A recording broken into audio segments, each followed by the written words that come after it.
All right, now take a deep breath. Come on, pull in, suck it in. That's it, suck it in. Keep hitting that body. Slip his punches on your way in and keep running that body. Going third round, right? Yeah, third round. Third round. That's right, take a deep breath. Hitting him good to the body. Be first. Don't let him give off and come body. That's what you're doing, this guy. Huh? Don't be tying him up. Use your defense. Walk right around. Walk right around. It's pretty early for a fighter to be asking what round it is, Gil, so I don't know how much longer he's prepared to go at this pace. But on the other hand, they're telling Holyfield in his corner to play a little bit more defense. Holyfield lands a left hook, and Cooper wobbles again. Cooper grins as if to say, you didn't hurt me. That usually means you did. And that's exactly what he did with Ray Mercer. He'd take those bombs right on the button, and then he'd grin at Mercer.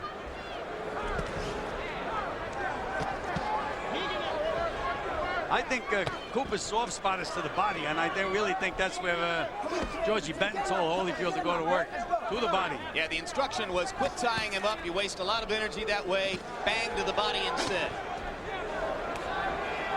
Come on, punch out. Easier said than done when the man puts his head right on your chest all the time. And again, even though Holyfield, in my opinion, is winning the fight, he's fighting Cooper's fight. And there's that sneaky right hand of Bert Cooper's. And Holyfield wobbles in the corner. The champion in trouble. Cooper bangs away. Holyfield almost goes down. Mills Lane's going to call it a knockdown and give him the count.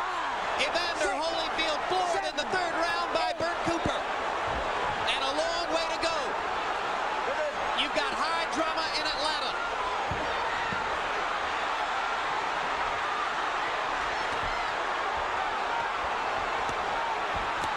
Another right hand lands flush. There's that sneaky right hand, Jim. Holyfield in serious, serious trouble. And he's overworking that right hand. A long way to go. Holyfield almost went down again. Holyfield just really doesn't know where he is right now. His head is starting to clear. He's fighting on heart alone right now, Jim. Heart alone is keeping Evander Holyfield up.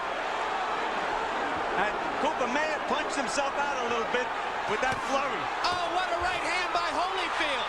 And now it's Cooper who is standing stock still. Oh, what a sensational right cross Holyfield landed to start this rally. But Bert Cooper won't go down. You're looking at one of the Evander memorable Holyfield better watch out and better remember defense. Believe me, right at this moment, anybody can get hit, can go. Holyfield misses the right, Cooper lands. Here comes Evander, though. I just said, one of the memorable rounds in recent heavyweight history. It isn't even over yet. Evander is fighting strictly with heart at the moment, Jim. No brains, no smarts, just trying to outgut the other guy. There's that sneaky right hand again. Bang, right on the Holyfield chin. Evander is wobbling as the round comes to a close.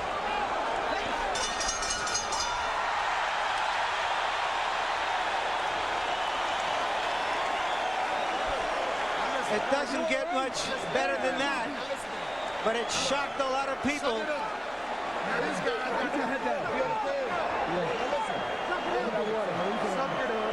Suck it up. Come on, you got to get under punches because this guy's swinging at your head. Now take your time and use your jab. You understand? Because this guy's ready to go. Come on. Now you okay? Here we'll find Cooper coming in. Though he was tired, there's the punch that really hurt Holyfield. Paying the price of not fighting the fight he planned for. And here, this is just an example of one man's incredible determination, Gil. He has never been knocked down, tremendous conditioning, and he took over that round with about a minute and a half to go. But Larry, in a heavyweight fight, one punch by either guy can change things completely around. Well, you saw it happen twice in that round, gentlemen. And there's that right hand. As I say, Bert works that overtime. Look at the will of Evander Holyfield, staring Cooper in the face and pounding away. And what about the will of Bert Cooper? He got nailed with some. He told us yesterday he would never quit again. That's exactly right. He's proven it now. We questioned him about that, Jim. Took his hat off. Said he'd never quit. I guarantee I'll never quit, and he's not quitting. A left hook bomb inside by Cooper slows Holyfield down for a second. For the life of me, I don't know why Evander Holyfield is not using lateral movement and going side to side. He should be boxing. Could he be badly overtrained, Gil? Well, that certainly is a possibility. 3 months in the gymnasium, changing opponents.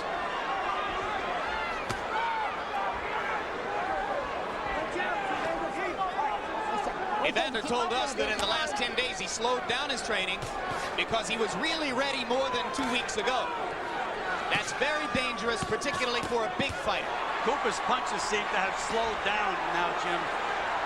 I think that right cross in the middle of the last round from Holyfield had a lot. He would be dangerous, Bert Cooper, if he was falling down. There's that right hand again.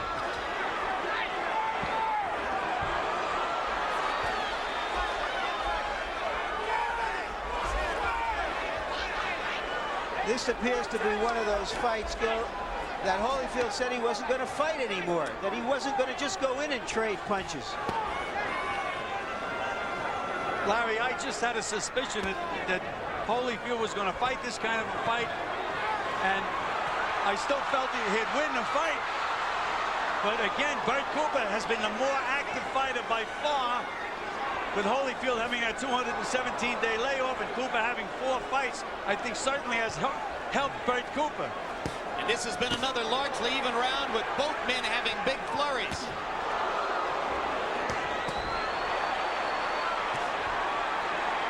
Cooper grinning again. Holyfield lands an uppercut.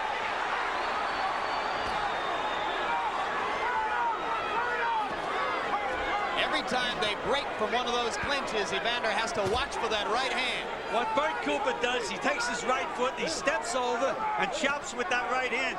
I'm surprised they haven't spotted that in Evander Holyfield's corner. But Cooper is definitely slowing down now in the latter part of this round. Walking to his right. That's what he does.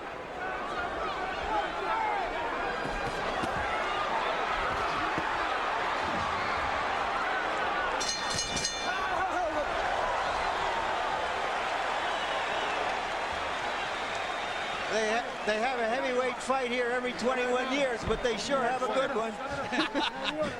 Harold Letterman, how do you score it? Larry, 39-36, 3 rounds to 1, Evander Holyfield. The third round, they definitely called it 10-9 Bert Cooper. Even with the knockdown, I thought Evander Holyfield fought back enough from a 10-8 to bring it back up to 10-9 late in the round. So I've got it 3-1, an extra point for Evander in the first round. I'll give him. Come on, wait. Get a man. Just pick your shot. Pick your shot. Stay close to him. Get some water. You're wearing him down. You're wearing him down. Now just walk around him and punch shot him with the right hand, hit him in the body. You have a good defense now. Right back in there, baby. Right back in there. All right. Now the guy's Where's the down. mouthpiece? Mouthpiece. Bert Cooper may be the only consumer in America with more money to spend this Christmas than he anticipated about a month ago. And if he keeps this up, he's going to have a lot more money in future Christmases. It very well may be.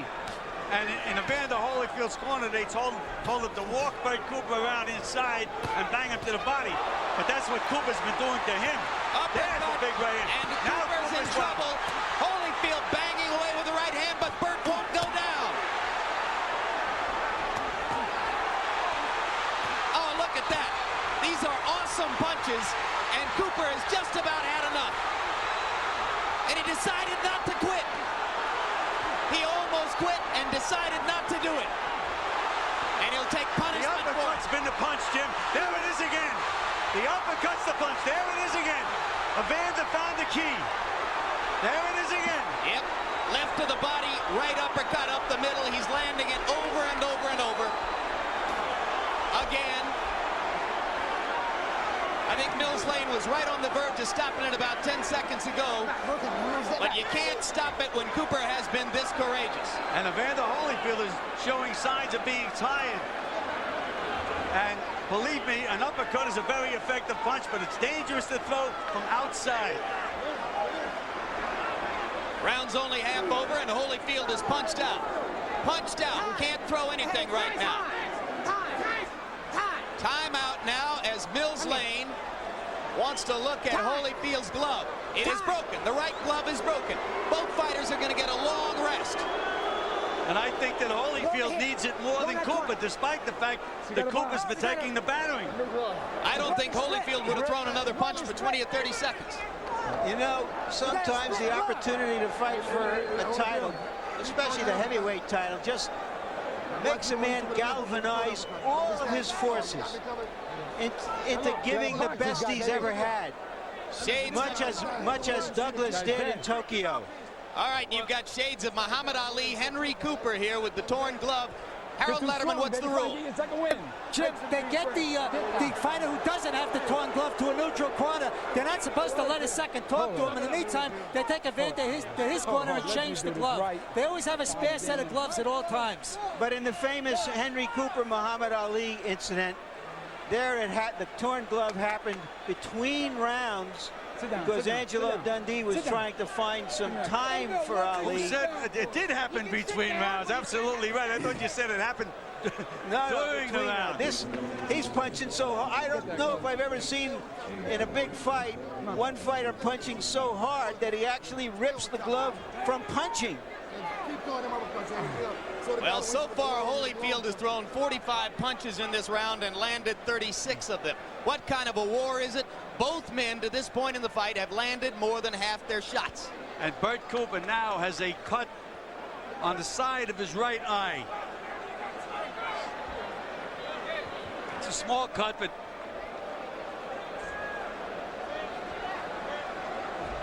when we resume fighting, there'll be 1:29 left in round number 5. Bert Cooper, Philadelphia fighter, now lives in Virginia. You can take the fighter out of Philadelphia, but you can't take the Philadelphia out of the fighter with this exhibition of courage and will. Courage, yes, but Philadelphia is famous for the left hook. With Bert Cooper, it's been the right hand. Maybe he learned that in Virginia. Could be. And they go resume.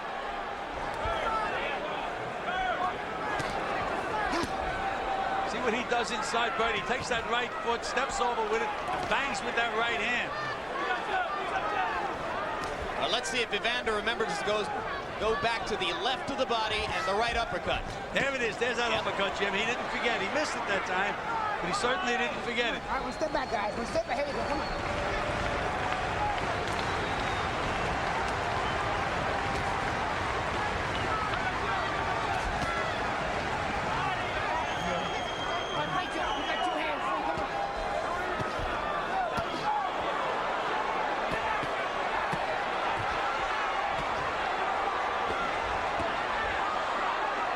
And you can see both guys are taking tremendous punishment. This has become a question of wills and conditioning.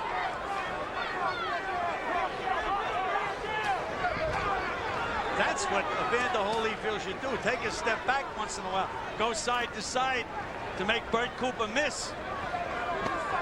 Get him up, Evander. Come on. Conventional wisdom is that Evander Holyfield is the best trained, best conditioned heavyweight in the sport and maybe in the history of the sport. But is he overtrained coming into this fight? Cooper lands a left hook. Round 5 comes to a close.